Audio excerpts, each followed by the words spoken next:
Eh bien salut tout le monde, ici Ada, j'espère que vous allez bien, très heureux de vous retrouver aujourd'hui pour cette nouvelle vidéo dans laquelle on va parler PC Gamer. Et vous l'avez vu au titre, on va attaquer le budget de 1000 € aujourd'hui, donc ça peut être 950, 1000 €, 1050 €, ça peut un petit peu varier mais dans tous les cas on est sur cette gamme de prix là. Pourquoi je fais ce budget aujourd'hui? Déjà parce qu'il m'est énormément demandé. Je vous l'ai déjà fait il y a plusieurs mois sur la chaîne principale et figurez-vous que le PC a un petit peu changé. La vraie base de la configuration va rester la même, mais aujourd'hui on est capable de se faire un PC un peu plus performant et c'est donc ce que je vais vous présenter dans cette vidéo parce que je vous le dis, ce PC là, j'en suis vraiment fan. Le rapport performance-prix est vraiment excellent. Allez, on parle pas plus avec l'introduction, n'oubliez pas le petit pouce bleu, pensez à vous abonner si c'est toujours pas fait en activant la cloche et dites-moi en commentaire quel budget vous avez pour un PC pour les prochaines vidéos. Et maintenant que tout ça est dit, on enchaîne avec la suite. Alors comme d'hab, on se retrouve directement chez Memory PC pour la partie du PC déjà montée et vous allez voir que c'est ici le PC le plus intéressant parce que regardez juste, on va comprendre tout de suite, on est à 1000 € ici, on va faire quelques modifs mais regardez la base du PC. On a un 5600X, on a 16 Go de RAM, on a une RX 6800, oui vous avez bien vu la 6800, une carte graphique qui tourne déjà en 4K et 1 Tera de SSD, bref sur le papier un PC déjà très complet. Le look on peut s'y attarder parce que au final on peut vraiment mettre ce boîtier ici, donc un boîtier très intéressant qui est mèche à l'avant, là ça se voit, il a 3 ventilateurs en façade et un ventilateur à l'arrière, boîtier que j'ai déjà testé maintes et maintes fois et d'ailleurs j'en suis très content, pour moi c'est une bonne référence surtout pour un PC aux alentours des 1000 €. D'ailleurs au niveau des boîtiers, voici la liste, vous connaissez très bien façon Memory PC, là il y a une liste de boîtiers vraiment assez ouf, donc là on est sur celui-ci, le SQ Tower 01M RGB, donc exactement ce modèle-ci. Vous pouvez le changer, par exemple vous pouvez mettre un Fractal Design Pop Air si vous le souhaitez, c'est pas obligatoire du tout, mais si vous voulez changer, faire un boîtier white,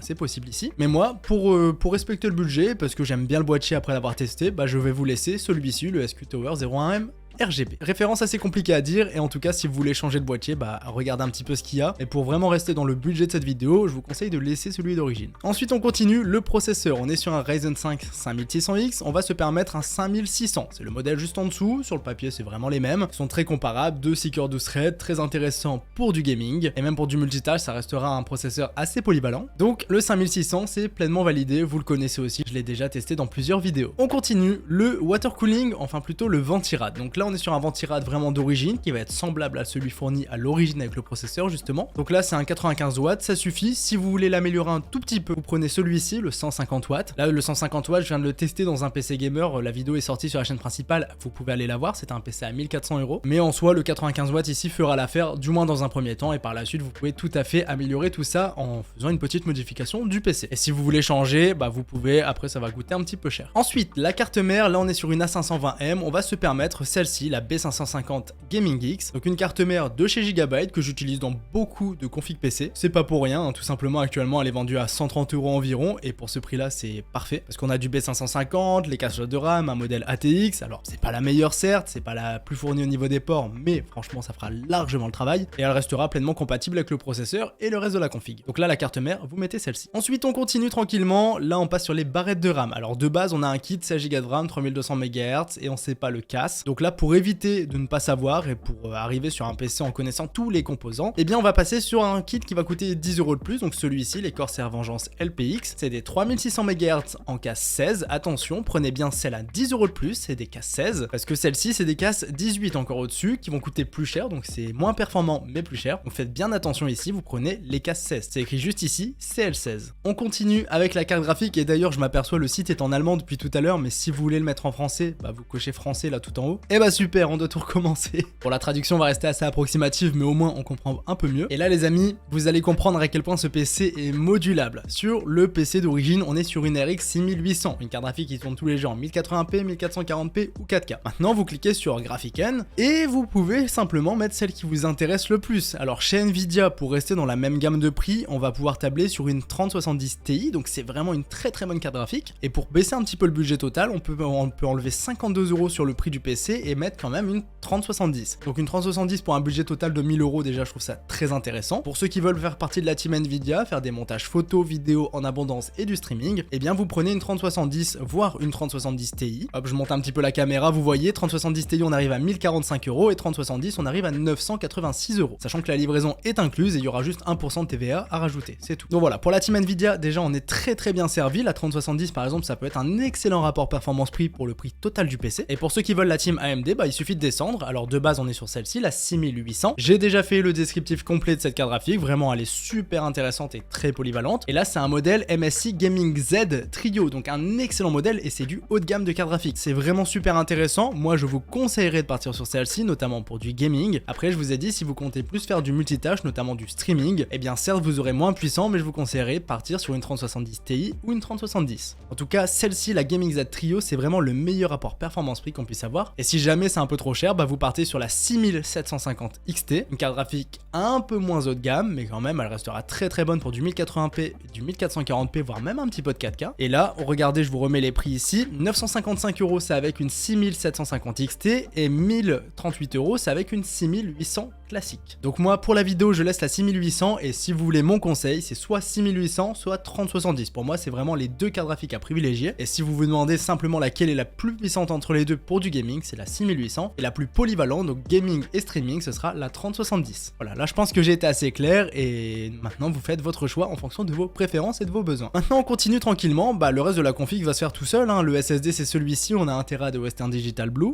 celui-ci on va pas le changer, c'est très bien pour commencer. Le disque dur, SSD, etc, il n'y a pas besoin de supplément. Et pour finir, le bloc d'alimentation, là on est sur du SQ Silent 850 watts, alors c'est cool, mais je vous conseille de changer pour une System Power 10 en 750 watts, donc c'est du 80 plus bronze de chez Be Quiet. Une excellente alimentation, c'est pas du top tier, mais voilà, c'est milieu de gamme, et ça ira très très bien dans la configuration de ce PC, donc pour 9 € de plus, on conseillerait vraiment de la mettre. Donc là les amis, petit résumé de la configuration, le boîtier, le SQ Tower 01M RGB que vous pouvez changer si vous le souhaitez. Le processeur, on va le laisser, le Ryzen 5 5600. Le ventirad SQ Cooler pour commencer qui sera bien, après je vous conseillerais de le faire évoluer par la suite, par exemple en mettant un water cooling, mais vous avez le temps, c'est pas obligé de le faire tout de suite, voire vous ne le mettrez jamais, hein, peut-être, c'est possible aussi. La carte mère, c'est la B550 Gaming X, et c'est souvent le modèle V2 qui arrive. Les barrettes de RAM, on a 16 Go de RAM, 3600 MHz en casse 16, donc c'est très très bien. La carte graphique, ça c'est le meilleur composant de cette vidéo, clairement, la RX 6800 Gaming Z Trio de chez MSI, 1 Tera de SSD NVMe, un SN750 Western Digital Blue, qui est un bon petit SSD, c'est du pas cher, hein, c'est pas les meilleures vitesses, mais ça fera l'affaire. Et pour finir, l'alimentation, pareil, très très bien, une Be Quiet System Power 10 en 750 watts. Donc voilà, c'est bien écrit ici, il n'y a pas Windows, donc je vous mettrai une vidéo tuto d'installation en description. Et si jamais vous voulez absolument Windows, vous allez ici, système d'exploitation, et vous mettez la version française de Windows. Donc ça, c'est si vous voulez l'acheter directement sur le site, sachant que là, il arrivera directement, les drivers seront installés, tout sera prêt. Et bien sûr, je vous conseillerais de faire quand même toutes les mises à jour nécessaires, parce que ça, c'est très important. Et sinon, du coup, prix total du PC avec la 6800, donc la plus grosse carte graphique possible, on est à 1047 €, donc on arrondit à peu près à 1050. Prix qu'on peut faire varier, ça je vous l'ai montré tout à l'heure, on peut être en dessous des 1000 €, comme annoncé en introduction, on est entre 950 et 1050 €. Donc voici les amis pour le PC déjà monté, ça c'est vraiment le PC que je vous recommande le plus et les yeux fermés, tout simplement parce que là pour 1050 €, là je prends vraiment le cas le plus extrême, on est sur un PC ultra polyvalent, je vais vous mettre une vidéo benchmark en description, vous verrez toutes les performances que ce PC embarquera, c'est une estimation mais vous verrez en gros les performances de la 6800 et je vous mettrai aussi la 3070, la 3070 Ti ou la 6750 XT pour les curieux. Mais voilà, en tout cas moi je suis très très content de cette configuration, je vais quand même vous comparer le prix du PC avec les PC vendus sur Amazon en configuration à monter vous-même, comme ça vous allez voir un peu ce que ça donne, mais là je vous le dis, je prends directement parti. Pour moi le PC déjà monté sera le plus intéressant parce que vous avez toutes les garanties qui vont avec et au niveau des prix vous allez voir que c'est clairement la même chose ou presque pareil. Et maintenant pour le PC à monter vous-même, donc là regardez 150 € pour le processeur, ensuite la carte mère on est à 125 €, c'est très très bien, ça a encore baissé. Les barrettes de RAM là il y a une vraie grosse promotion, donc c'est des cases 18, donc c'est pas les cases 16, les cases 16 sont 20 € plus chères, mais par contre les cases 18 il y a une énorme promotion à 41 €, alors certes c'est un peu moins bien que des cases 16, on va perdre un petit peu en perf là-dessus, mais par contre le prix 40 € c'est du jamais vu, ça je pense que si vous cherchez un PC vous êtes d'accord, regardez là j'ai la courbe des prix, j'ai jamais vu ça, là le prix ne fait que de baisser, c'est assez impressionnant, et je sais pas jusqu'où ça va baisser, mais bon on va peut-être pas monter à 10 € les barrettes de RAM, mais 40 € déjà c'est vraiment pas cher, c'est même donné je pense à ce prix là. Ensuite la carte graphique, je vous ai mis plusieurs modèles, vous avez la 6750 XT qui va coûter 440 € plus 10 € de frais de port. Ici vous avez une 6800 que je vous ai mise parce qu'elle est vraiment pas chère, elle est en promotion, donc 530 € pour un modèle Sapphire Pulse. Le modèle Sapphire Pulse est moins bon que le Gaming Z Trio, je vous le précise, mais ça restera un modèle très correct et vraiment solide. Ici je vous ai aussi mis en promotion une 6800 XT qui va coûter 550 €, donc c'est vraiment pas cher hein, finalement, là c'est les French Days, donc c'est pour ça il y a des belles promos. Je vous mettrai aussi celle-ci en description pour ceux que ça intéresse, également modèle Sapphire Pulse. Un Crucial P3 Plus pour 50 €, très très bien, très bonne vitesse, donc ça c'est cool. Le boîtier, j'ai mis un NX 410 RGB, voilà, c'est un bon boîtier, 67€ plus 13€ de frais de port, mais le boîtier est vraiment sympathique aussi. Et pour finir, l'alimentation, j'ai mis la même, la System Power 10 en 750 watts. Ça va coûter 80€ plus 10€ de frais de port. Maintenant les amis, pour parler un petit peu du prix, je vous rappelle que pour le PC déjà monté, on était vers 950 jusqu'à 1050€ pour la plus grosse config. Ici, pour la même config, donc avec une RX 6800 qui est en promotion actuellement, on l'a pour, je vais y arriver, 1071€. Donc là, on est plus cher pour un PC à monter soi-même, donc évidemment là, je vous conseille le déjà monté. Et par exemple, là, je continue avec une 6750 XT, on arrive ici à 985€. Donc 985, c'est pareil, c'est plus cher que pour le PC déjà monté. Donc là, clairement les amis, c'est pour ça que je vous ai fait notamment cette vidéo. Le PC chez Memory PC, je sais pas combien de temps ça va rester, mais le prix est imbattable. Donc, si vous cherchez un PC à 1000€, 1050€ ou 950€, eh bien vous savez quoi faire, que ce soit avec une carte graphique AMD, Nvidia ou même si vous voulez mettre une carte Intel, une A750, c'est tout à fait possible. Donc les amis, moi je vous mets le lien de ce PC en description parce que je le trouve incroyable. Je vous mets aussi les tests du PC, comme ça vous verrez un petit peu ce que ça donne en termes de performance. Mais je vous l'ai dit, tous les jeux vont tourner en 1080p, 1440p ultra sans souci. Et pour du 4K, la plupart des jeux vont aussi tourner en ultra. Et si c'est pas ultra, ça sera un peu moins, mais dans tous les cas, ça tournera aussi en 4K. Alors les amis, j'espère vraiment vous avoir aidé avec cette vidéo. J'espère qu'elle vous aura plu. Si c'est le cas, vous savez quoi faire, le pouce bleu et l'abonnement. Donc c'était Yada, on se dit à très bientôt. Salut tout le monde!